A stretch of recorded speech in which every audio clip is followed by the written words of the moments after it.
Hey everybody, Shawn here at Bill Dodge Hyundai, 118 Pleasant Street in Brunswick, Maine. Right behind me you can see I've got a lineup of our electric vehicles and our plug-in hybrids. We have a couple 2019 plug-in Hyundai Sonatas that are left over.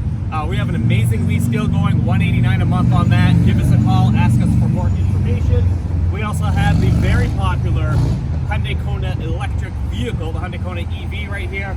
And on the end, you'll see a brand new 2020 Hyundai Ioniq, also fully electric. So we get a lot of questions about our EV vehicles, the plug-in hybrids, what's the difference between the two, and every single question you can think of in between. I've got a whole big list here of the most common questions that we get, and we're gonna do a little bit of a Q&A. I'm gonna give you guys some answers.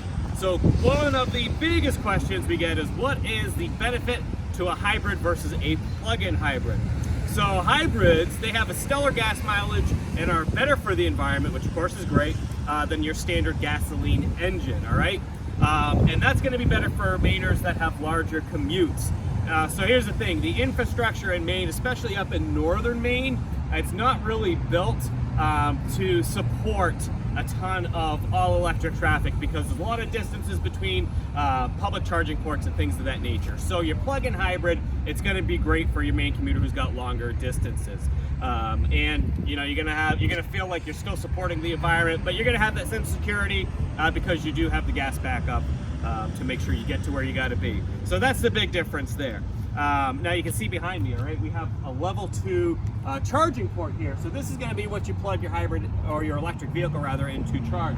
Right behind me, that's a level 2 charging port. So people ask whether or not they can have one of those charged at or installed rather at their house. Of course, like I just said, Maine's infrastructure with charging ports, not the best. So that will help. And yes, you can have one of those installed at your house, which means if you are doing short commutes, you have a charging port at your house, you should be okay. So you can either have an electrician come out, they can install the 240 volt outlet that you need, and you can also find these online, even on Amazon. You can special order them, they can help coordinate somebody to come out, install it out your house, get you taken care of. So yes, you can have that done. Next question is, do you need to charge your battery every single time that you use it? So think of this as like your cell phone. Your best way to maximize your battery life, your battery functionality, is to not constantly have it plugged in. You want to have the battery almost get fully used up and then plug it in and have it get charged to full capacity. That helps train your battery's memory to utilize the full power to the best of its ability. So when at all possible, you do want to try to drain that battery completely before you charge it all the way in. Instead of like driving 10 miles, coming back, plugging it in, driving 20 miles, coming back, plugging it in, you want to maximize the battery life there to try to get it all the way drained if you can. All right, next question is, what does MPGE mean? If you've done any shopping for electric vehicles and you're looking at window stickers, you're going to see that MPGE, and it kind of makes you think about gas mileage, miles per gallon, right? So MPGE is, in technical terms, miles per gallon of gasoline equivalent, and basically that is an energy efficient metric that compares the amount of energy that you consume with your electric vehicle compared to your traditional gas vehicle. So a little bit of technicality there for you, help you understand what that means when you're looking at the different options you have. Next question, how do I drive the car efficiently to keep the battery range up, or more efficiently rather, to keep the battery range up?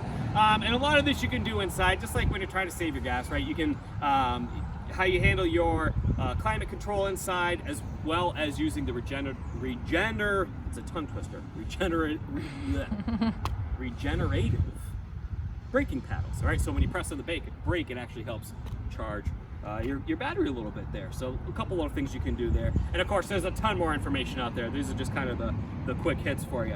What warranty do electronic vehicle and hybrid vehicles come with? Specifically, we're talking about our Hyundais here. So the length of your warranties on your Hyundai EV and hybrid plug-in vehicles are the same as your Hyundai gas vehicles. You're going to get your 5-year, 60,000 mile new vehicle warranty, your 10-year, 100,000 mile powertrain warranty, and a lifetime battery warranty, which is great. So in other words, you get the same warranty you're going to get on the other Hyundai. America's leading warranty, mind you. Now let's let's see. So you got your warranty. What does maintenance look like? Most of us have been driving gas vehicles for all of our lives, right? So we're kind of used to our normal vehicle maintenance. But what does it look like on a hybrid and an EV? So it's going to be pretty simple for your EVs, right? There's no oil changes because you don't need oil for an electric vehicle. So you're going to be looking at primarily your tire rotations, your brakes, and other wear and tear items, some fluids, things of that nature.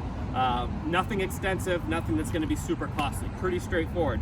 And then when it comes to your plug-in and your hybrid vehicles, again, there's still a gasoline kind of situation going there. So it's going to be similar to your traditional gasoline vehicles.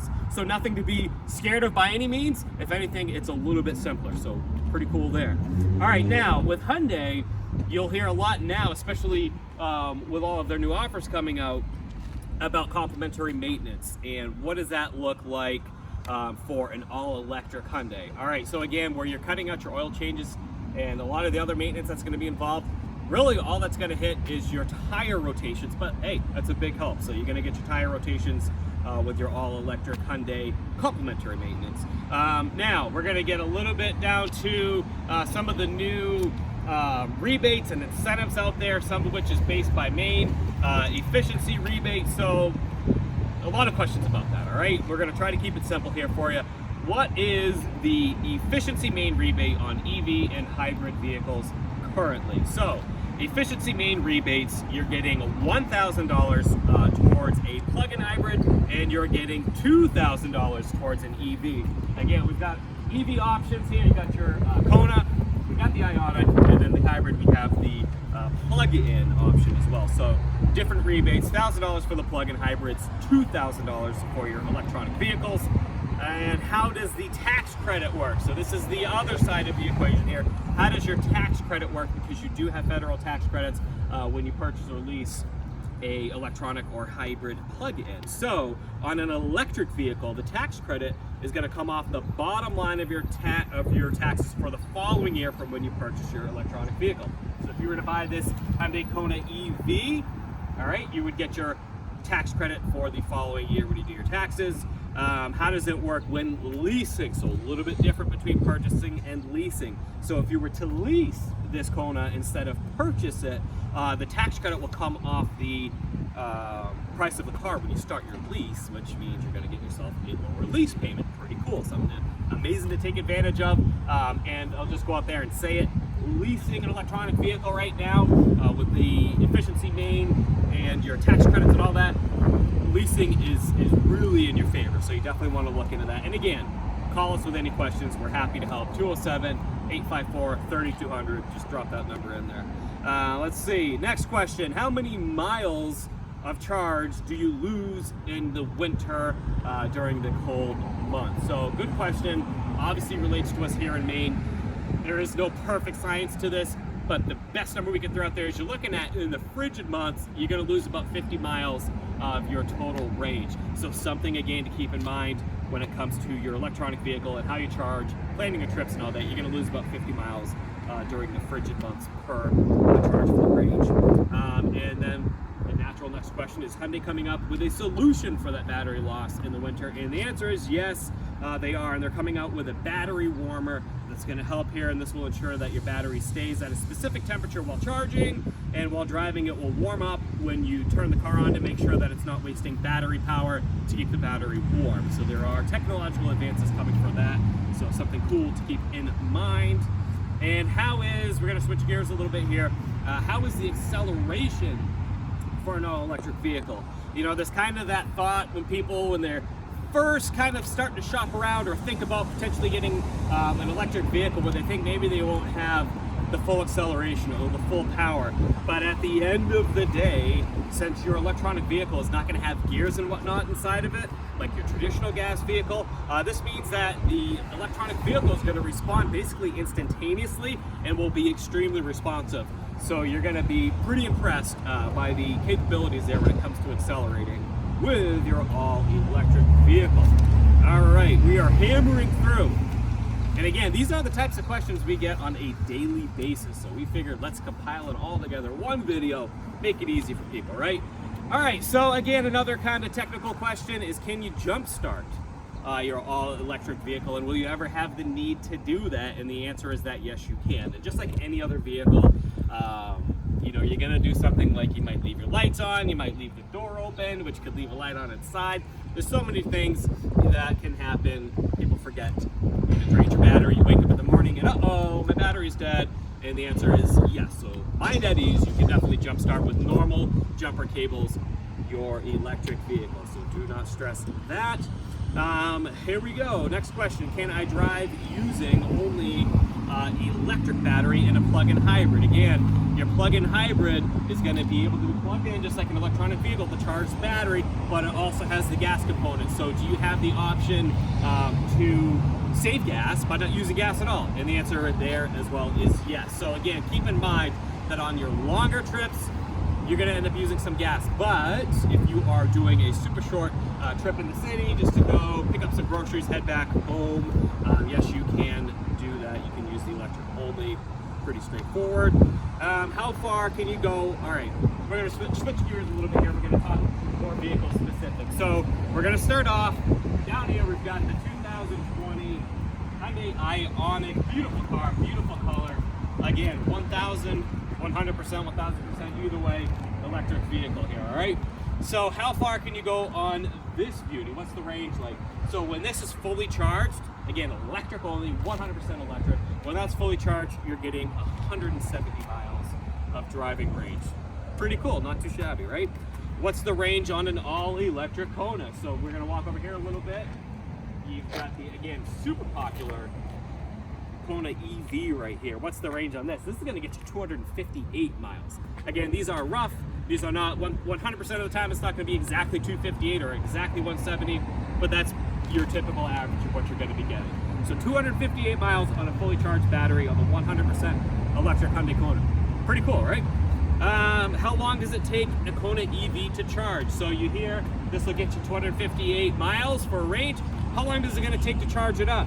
So it varies on the type of charging port that you're using. All right, so if you have a level 2 charger like we have here behind us, it's going to take you about 9 hours to get a full charge. There are stronger chargers out there. They're called DC fast chargers, different voltage, and you can actually charge it in 1.5 hours. So it really depends on the strength of the charger that you're using. But for your traditional level 2 charger, it's going to take about 9 hours for a full charge on the Kona EV. All right, and sticking on the Kona EV because it is incredibly popular, what is the maintenance like? What are we looking at here on your typical maintenance? And this is pretty much transferable to any other electric vehicle, all right? So every 5,000 miles or so, you're gonna wanna do your tire rotation just like you normally would.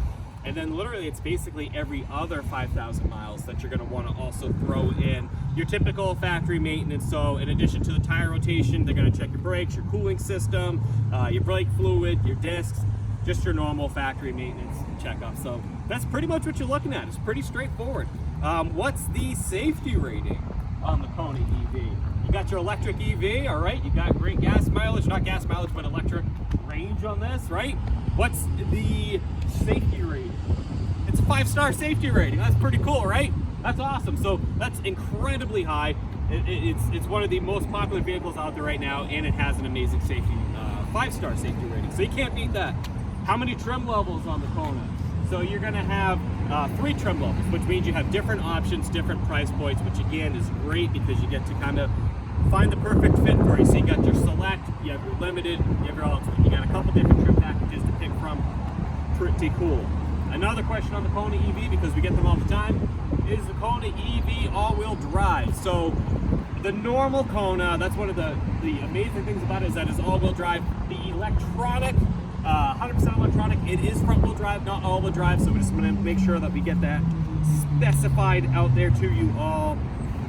And last but not least, horsepower. What are we looking at with the Kona EV with horsepower? 201 horsepower is going to be what you're looking at there. So again, this is just scraping the surface. These are the most popular questions that we get. Again, we have the plug-in Sonata here, which is a hybrid plug-in. We've got the Ioniq. We get a ton of questions on the Kona EV. But if you have any questions at all on any of our EV vehicles, the rebates, the tax credits, anything like that, again, just give us a call, 207-854-5800. 3200. Anybody here at Build Dodge Hyundai is happy to help. We'd love to have you come in for test drives, take a look around, show you options. Again, between the tax credits, efficiency main rebates, and all the amazing Hyundai offers and incentives happening right now, it's a great time to be in the market for a plug-in hybrid or an electric vehicle. So check us out. I promise you, we'll take good care of you.